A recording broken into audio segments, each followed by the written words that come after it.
शहर के नव भारत सभा भवन में जनपद स्तरीय खरीफ उत्पादकता गोष्ठी का आयोजन जिलाधिकारी संजय कुमार सिंह की अध्यक्षता में संपन्न हुआ। कार्यक्रम के मुख्य अतिथि सांसद मुकेश राजपूत रहे। विशिष्ट अतिथि भोजपुर विधायक नागेंद्र सिंह राठौर रहे। कार्यक्रम में कृषि से संबंधित सभी जनपदीय अधिकारियों ने अपने संबोधन में किसानों को आलू, गेहूं, मक्का छोड़कर हरी सब्जी, फल फूल आदि की खेती के लिए प्रेरित किया। रासायनिक खाद एवं कीटनाशक दवाइयों का प्रयोग न करें, जैविक खादों का प्रयोग करने का आह्वान भी किया। कार्यक्रम का शुभारंभ दीप प्रज्वलन कर किया गया। इस मौके पर सांसद मुकेश राजपूत ने कहा कि परंपरागत खेती छोड़कर फल फूल सब्जियों की खेती करें तथा गुणवत्ता पूर्ण रूप से उगाएं। उन्होंने कहा कि गाय के गोबर से खाद, गैस, बिजली आदि बनाई जा रही है। कृषि वैज्ञानिक गौमूत्र को खेती में प्रयोग करें, उसका उपयोग करें। उन्होंने कहा कि जब से मोदी योगी की सरकार बनी है, वह निरंतर किसानों की चिंता कर रहे हैं और आमदनी दोगुनी करने के लिए किसानों को प्रेरित कर रहे हैं। इस मौके पर जिलाधिकारी संजय कुमार सिंह ने भी परंपरागत खेती छोड़कर नई तकनीकी से खेती करने का आह्वान किया। वहीं मुख्य विकास अधिकारी एवं अरुण मोली ने कहा कि फर्रुखाबाद आलू का शहर है। आलू, मक्का छोड़कर किसान अन्य उपज पैदा करे। वहीं जिला आलू व उद्यान विकास अधिकारी RN वर्मा ने फल फूल हरी सब्जियों की खेती करने का आह्वान किया। वहीं मुख्य पशु चिकित्सा अधिकारी राजकिशोर ने गाय, भैंस, बकरी आदि पालकर आमदनी दोगुनी करने का आह्वान किया। अग्रणी जिला प्रबंधक दूधनाथ ने कृषकों को लोन देने व सब्सिडी आदि के बारे में जानकारी दी। वहीं उप निदेशक कृषि अनिल कुमार यादव ने प्रधानमंत्री किसान सम्मान निधि के बारे में जानकारी दी। किसान भाइयों को मैंने वहाँ विजिट भी कराया है। परवीन सैनी सिरौली के पास है, करमपुर, अजरा बांसमई है। आप वहाँ जाके एक बार देखें। मेरी बात तो पहले ना माने, लेकिन आप स्वयं जाके वहाँ देखें कि उनके द्वारा किस तरीके से, किस तकनीकी से सब्जी उत्पादन का काम और पौध उत्पादन का काम किया जा रहा है और बहुत अच्छा उसको लाभ भी प्राप्त हो रहा है। बाकी विभाग में जो हमारा क्षेत्र है वो बागवानी का है। बागवानी में आम, अमरूद, केला की बागवानी जो भी किसान भाई करना चाहते हैं वो कर सकते हैं। सब्जियों की खेती के लिए भी अनुदान है 20,000 रुपये प्रति हेक्टेयर। जो हमारे छोटे किसान भाई हैं, लघु सीमांत किसान भाई हैं, उनको 20,000 रुपये प्रति हेक्टेयर अनुदान मिलेगा। इसी प्रकार से फूलों की व्यवसायिक खेती अगर कोई करना चाहता है, गुलाब है, गेंदा है, जो सामान्य किसान है उनके लिए 10,000 रुपये है और जो छोटे किसान है उनके लिए 16,000 रुपये प्रति हेक्टेयर की दर से अनुदान की सुविधा अनुमान है। गंगा के तटीय क्षेत्रों में जो भी किसान भाई हमारे हैं, उसमें अगर कोई बागवानी का काम करना चाह रहा हो तो बहुत अच्छी स्कीम है। इसमें जो भी किसान भाई 1 हेक्टेयर क्षेत्रफल में बाग लगाना चाहता है उसको 3,000 रुपये प्रति हेक्टेयर की दर से प्रति माह और 3 साल तक अनुदान देना होगा। यानी 1,08,000 रुपये हम आपको 3 साल में दे रहे हैं। तो बिल्कुल आपको कुछ तो करना ही नहीं है। पूरी जो अनुदान है वो गवर्नमेंट दे रही है, विभाग दे रहा है। तो इसमें आप लोग अपना पंजीकरण कराएं और योजना का ज़्यादा से ज़्यादा लाभ उठाएं। तो जिलाधिकारी महोदय के द्वारा जो आप शिकायत करते हैं हमारे पास आती है और हम लोग जो है संबंधित बैंकों से उस बात करके आपकी समस्या का समाधान करते हैं।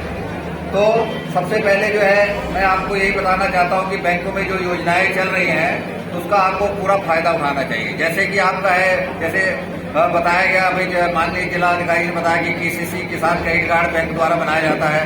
तो मेरा सबसे अनुरोध है कि इसके बाद अपनी खेती है, जिन लोगों के किसान क्रेडिट कार्ड नहीं बने हैं वो अपना किसान क्रेडिट कार्ड बनाए। चाहे उसी बार कम भी खेती है, लेकिन स्केल ऑफ फाइनेंस के हिसाब से जो होता है हर एक बैंक में होता है, उसको कुछ ना कुछ फाइनेंस जो है, किसी को 30,000, 40,000 या 50,000, जिसका ज़्यादा खेती है उसको ज़्यादा मिलता है। तो किसान क्रेडिट कार्ड में आपको रेट ऑफ इंटरेस्ट भी खाली 4% देना होता है। 7% इंटरेस्ट मिलता है, 3% जो है भारत सरकार द्वारा दिया जाता है, तो 4% इंटरेस्ट लगता है। इसका आप इस्तेमाल कीजिए, क्योंकि एक बार आप बैंक में अपना अच्छा रिकॉर्ड जो अगर साल में उसका नवीनीकरण कराते रहते हैं तो आपका बैंक में एक अच्छा वो बन जाता है और आपको भी और भी कोई संबंधित जो है आपको सुविधा चाहिए। जैसे किसान आपको जो है बैंक से किसान वाहन का ऋण मिल जाता है, जो आपको किसान वाहन में आपको जो है 4 व्हीलर लेना है, 2 व्हीलर लेना है, जो गाड़ी लेनी है, कोई भी ट्रैक्टर लेना है, तो आपको जो है बैंक आप देखता है कि आप KCC ले रहे हैं और आप अच्छा नवीनीकरण कर रहे हैं साल में, तो आपको बैंक उसके लिए भी देता है। आपको बताया जो फार्म मैकेनाइज्म का जो लोन है उसमें भी आपको बताया गया कि बैंक द्वारा दिया जाता है। और आपको जो है आपको संबंधित जो घर के खर्चे के लिए है, एग्रीकल्चर लैब होता है वो दिया जाता है, सुविधा है। और आपको अपने जो आपके खेती भी आपको अपना गोडाउन बनाना है या कोई साइड बनाना है, उसके लिए लोन है, बहुत लोन है जो भी आपको जो है सस्ती दरों पे दिए जाते हैं। तो मेरा बस 4-5 चीज मैं एक चीज अवगत करना चाहूँगी। मंडली गरीब गोष्ठी में मुझे शामिल करने के मौका मिला सर, उसमें 3-4 चीज आपसे अवगत करना चाह रहे सर। एक तो उसी मंडली गोष्ठी में जितनी बात हुआ है उससे प्राकृतिक खेती के बारे में कम से कम 2 घंटे का प्रेजेंटेशन हुआ है सर आपके मार्गदर्शन से। एंड यहाँ भी हम ज्यादा प्राकृतिक खेती में हम ज्यादा ध्यान देंगे सर। दूसरा, वहाँ आज डीएम सर के मार्गदर्शन और डीएम सर के निर्देश में हमने 108 नरेगा के अंतर्गत हम अमृत सरोवर बनवा रहे सर। उसमें अभी तक हमारा 70 के आसपास बढ़ चुका है, उसमें झंडारोपण भी हो चुका है सर।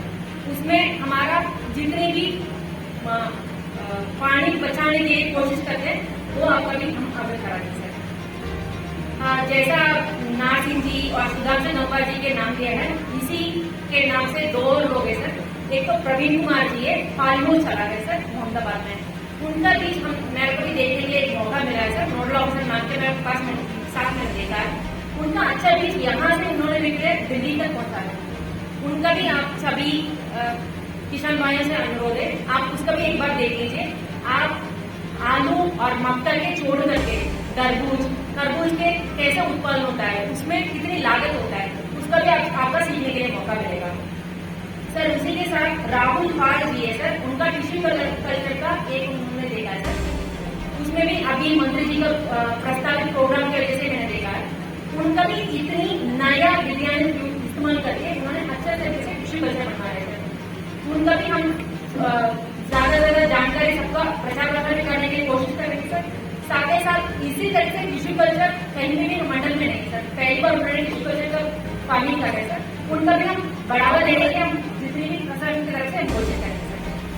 तो उपयोग होने और पेस्टिसाइड से हुए जो उत्पादन होता है वो थोड़ा सा जहरीला सा हो जाता है, जो कि कई तरीके की बीमारियां पैदा करता है। तो इसलिए किसानों को प्राकृतिक रूप से जो खेती हो सकती है, प्राकृतिक रूप से पहले हमें कब जुताई करना चाहिए, जिससे हमें नाइट्रोजन की और रासायनिक खादों का कम उपयोग, पेस्टिसाइड का कम उपयोग। हमारे पास जो गौशाला है, गौशालाओं में वर्मी कंपोस्ट कैसे तैयार हो उसके लिए, और जो गौमूत्र है, गौमूत्र का भी कलेक्शन करके उसे जीवामृत बनवाया जाए, जिसे जीवामृत भी पौधों पर, पेड़ों पर, फसलों में खींचेंगे वो अच्छा प्रोडक्शन देगा। आज के गोष्ठी में माननीय सांसद जी और जिलाधिकारी महोदय और सीडीओ और विधायक जी सभी लोग आए हुए थे, और इसमें जो मुख्य बिंदु रखा गया था कि जो सभी योजनाएं चल रही हैं उनका सब्सिडी का जो दिया जा रहा है उसका सब विवरण उपलब्ध कराया जाए। दूसरा यह है कि प्रधानमंत्री किसान सम्मान निधि जो किसानों को मिल रहा है उनका वेरिफिकेशन का कार्य तेजी से चल रहा है, और 1,21,000 किसानों का वेरिफिकेशन के पश्चात अपलोडिंग का कार्य हो चुका है, और शेष को युद्ध के स्तर पर कार्रवाई चल रही है। और तीसरा, मृदा के सुधार करने की बात पर चर्चा